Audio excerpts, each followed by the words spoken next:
आता मस्त आंब्याचं सीझन चालू आहे, पुरणपोळ्या खाऊ वाटतं मस्त आमरस, म्हणून मी डाळ शिजून घेतली. आता त्याच्यात मी गूळ टाकते. तोपर्यंत आपण भात लावून देऊ.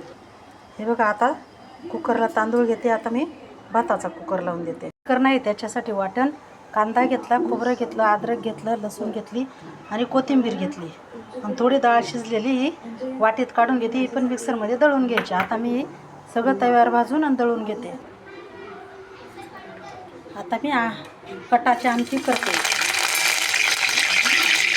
तेल टाकलं, कढीपत्ता टाकला. आता केलेलं वाटण त्याच्यात टाकते.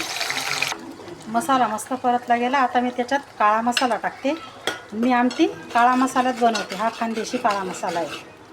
मस्त तेल सुटेपर्यंत परतून घेते. तेल सुटेपर्यंत मस्त मसाले परतून घेतले. आता डाळ शिजलेलं पाणी काढलेले मी हे त्याच्यात टाकते. चवीपुरतं मीठ टाकते.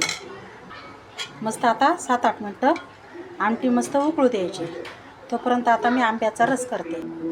हे बघा, मी आता मस्त आंबे धुवून रस करून घेते. याच्यात मी साखर टाकत नाही, काहीच नाही, आणि बिगर पाण्याचा रस करणार आहे. कारण आम्हाला दोघांना डायबिटीस आहे आणि आम्ही दोघंच रस खातो, मुलगी खात नाही. तयार झाला आपला रस मस्त. आता 10 मिनटासाठी याला मी फ्रीजमध्ये ठेवते. तेल तापून गेलं मस्त. आता मी कुरड्या तळून घेते. पुरण दळून घेतलं मी मस्त.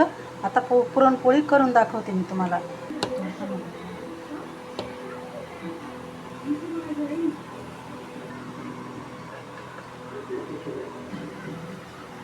मैद्याच्या पिठाच्या पुरणपोळ्या करते मी.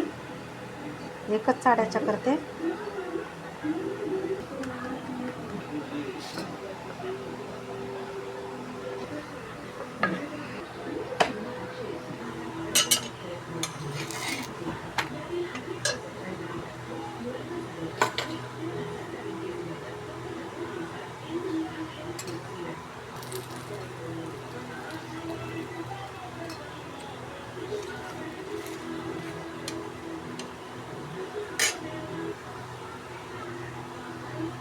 हे बघा, तयार झाली आपली आमटी.